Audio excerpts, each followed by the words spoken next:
오늘도 새벽에 만나는 하나님, 이 시간에 오신 여러분들을 예수님 이름으로 환영합니다.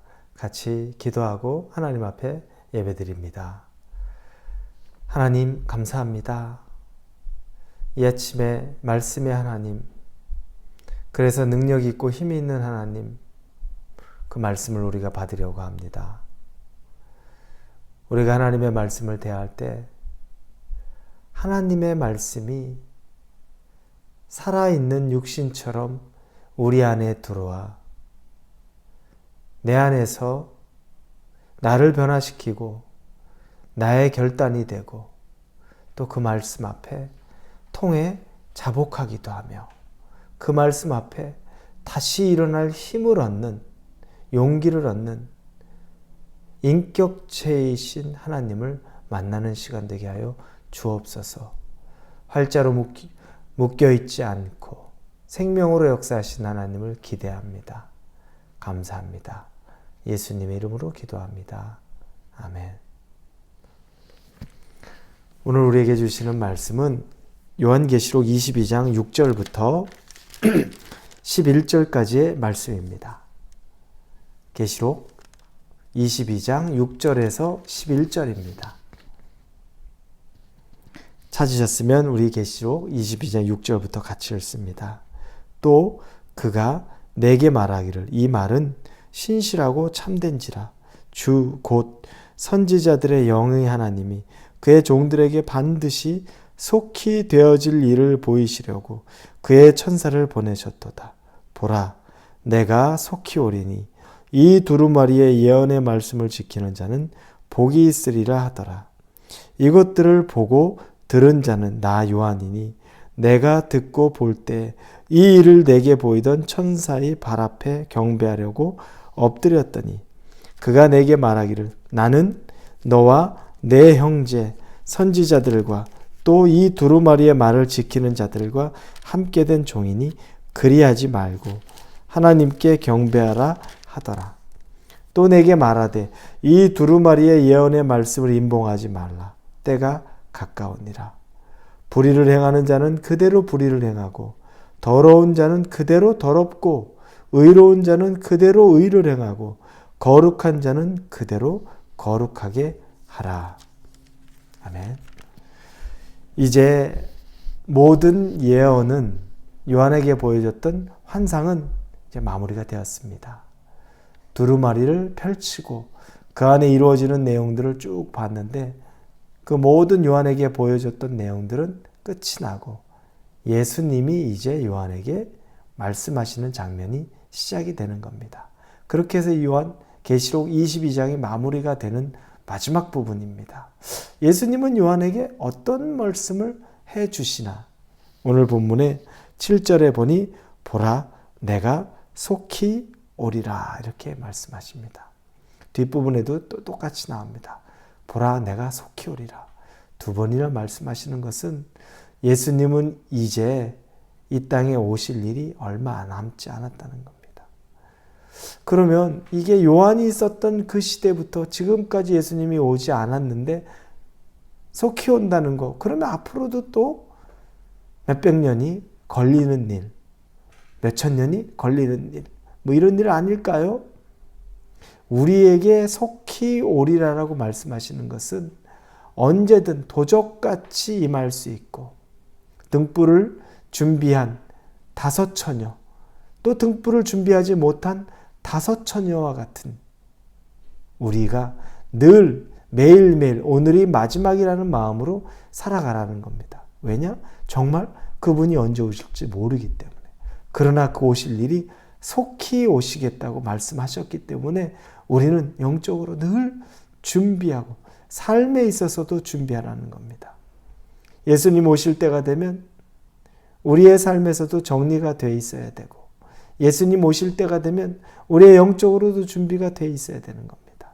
속히 오리라고 말씀하셨기 때문입니다.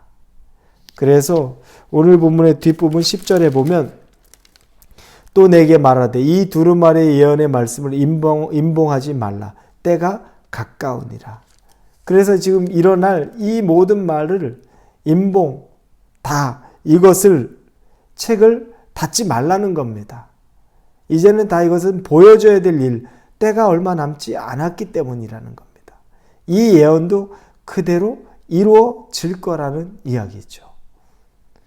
예수님이 오시는 것, 그리고 마지막 때가 이르는 것, 이건 이제 속히 일어날 일. 그래서 하나님이 더 이상 이 인봉도 더 봉하지 않고 그대로 다 드러내는 일이라는 겁니다. 여러분, 우리에게 주어진 이 삶 동안에 예수님이 속히 오실 것을 여러분은 기대하십니까? 그렇게 오실 예수님을 두려운 마음으로, 두렵다는 것이, 두렵고 떨림, 우리가 이런 얘기하는 것, 그게 아니라 나 아무것도 안 해놨는데 오면 어떻게 하지? 그 두려운 마음입니다. 그렇게 있으면 안 됩니다. 저와 여러분은 정말 시험 공부 열심히 해놓고 이제는 다음날 시험 오는 것이 두려운 것이 아니라 긴장은 되지만 한편으로는 기대하는 마음, 그 마음이 우리에게 필요합니다. 속히 오실 예수님을 저와 여러분이 그렇게 기다리기를 바랍니다. 자, 두 번째는 7절에 이 두루마리의 예언의 말씀을 지키는 자는 복이 있으리라 라고 말합니다. 여기에 나오는 말씀을 지키는 자는 복이 있다. 우리는 말씀 그대로 사는 걸 힘들다고만 여기죠.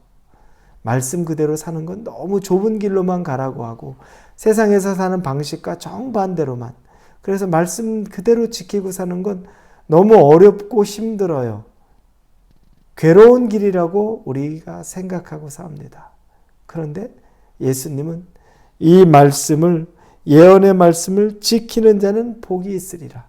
말씀 그대로 사는 자는 복된 자라는 겁니다. 저와 여러분이 이 말씀을 그대로 살려고 하고 말씀 그대로 살아내고 있다면 우리는 복된 자입니다. 그걸 꼭 믿으십시오.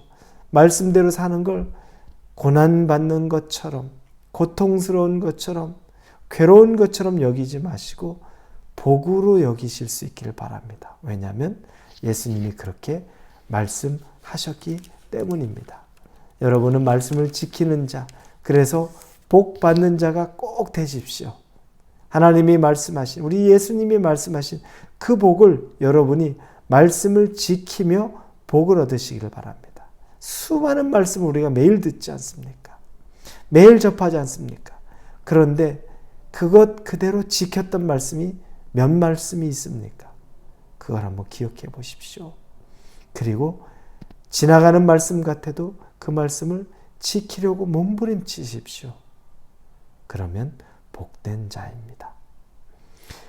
오늘 본문의 11절에 참 두려운 말씀이 써 있습니다. 불의를 행하는 자는 그대로 불의를 행하고 더러운 자는 그대로 더럽고 의로운 자는 그대로 의를 행하고 거룩한 자는 그대로 거룩하게 하라. 지금까지 살아오는 그대로 그냥 살라는 겁니다. 너희가 불의를 행했으면 그대로 해라. 너희가 더럽게 세상의 유혹을 이겨내지 못하고 더러운 정욕으로만 살았으면 그대로 그냥 하면 돼. 그러나 반대로 의롭게 살아왔다면 계속 의를 행하고 거룩하게 살아왔다면 그대로 거룩을 행하라는 겁니다. 하나님의 자녀는 자녀다운 그 길을 계속 걸어가고 죄의 길에 섰던 자들은 그냥 죄의 길을 그대로 가라는 겁니다. 마지막 때 이제 모든 예언이 다 맞춰지고 보여지는 그때에는 이제 너희들이 살아온 그 길을 그냥 지나오고 살아오기만 하면 된다는 겁니다. 여러분, 어느 길을 그대로 걷겠습니까? 의의 길을 걷겠습니까? 거룩의 길을 걷겠습니까? 그러면 감사하죠. 너무 감사합니다. 꼭 그 길만 걸으시기를 바랍니다. 반면에 더러운 길을 이 마지막 때까지 계속 가시렵니까? 불의한 길을 이 마지막 때까지도 계속 가려고 하십니까? 안 됩니다. 우리는 그렇게 하면 안 됩니다. 그 길에서는 빨리 마지막이라도 돌이키고 돌아서서 다시 하나님의 길, 의로운 길, 복된 길, 그 길로 가실 수 있기를 예수님 이름으로 축원합니다. 기도합니다. 하나님, 이제 환상이 다 끝났고 예수님의 말씀이 많은데 내가 속히 오리라. 이 두루마리의 예언의 내용을 임봉하지 마라. 왜냐하면 때가 가까우니라 말씀하시면서 너희가 지금까지 걷던 그 길을 그대로 걸으라고 말하는데 두렵습니다. 죄악된 길 아니고 불의한 길이 아니고 정욕의 길이 아니라 의의 길, 하나님이 기뻐하는 거룩한 길로 가기를 원합니다. 오늘 우리를 그렇게 인도하여 주옵소서. 예수님의 이름으로 기도합니다. 아멘.